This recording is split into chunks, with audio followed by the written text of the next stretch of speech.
κατέφαγε τον ελληνικό λαό και θέλει και τώρα, λέει, να του δώσουμε έναν αέρα για να πιάσει, λέει, τη θέση. Να στηρίξει, ναι. Έτσι ώστε να μπορέσει να κατασπαράξει ολοκληρωτικά τους Έλληνες.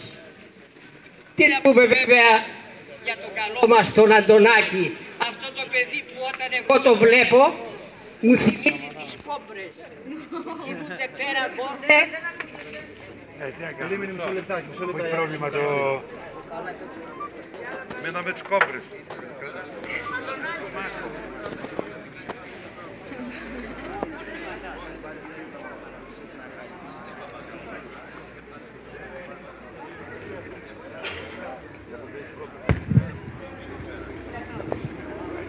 Είχαμε μείνει στον Αντωνάκη, το καλό μας το παιδί, το οποίο εμένα, όπως είπα, μου θυμίζει τις κόμπρες όταν παίζει το σουράβλι ο Ινδός Φακύρης και κουνιέται έτσι και πάει από εδώ και πάει από εκεί, έτσι ώστε να μπορέσει να, πώς να το πούμε, καλοψήσει τα ψέματα τα οποία θα σερβίρει, ας πούμε, σε αυτόν τον φουκαράτο λαό.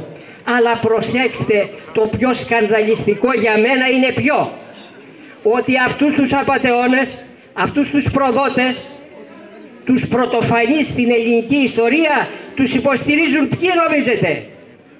Οι θρησκευόμενοι άνθρωποι, εμείς οι παπάδες, οι δεσποτάδες. Όταν πάει κάθε γρηγούλα και ο κάθε παππούλης να εξομολογηθεί, του λένε το Σαμαρά και τα μάτια σου. Το Σαμαρά και τα μάτια σου. Πατρίς, θρησκεία, οικογένεια. Και με αυτό το σύνθημα, με αυτό το τρίπτυχο πατρίς, θρησκεία, οικογένεια, τι εγκλήματα έχουν κάνει αυτοί οι φοβεροί? Μετά την κατοχή στον εμφύλιο. Τον εμφύλιο τον δημιούργησαν αυτοί και έστειλαν χιλιάδες Έλληνες στην εξορία και άλλους έστησαν μπροστά στο εκτελεστικό απόσπασμα.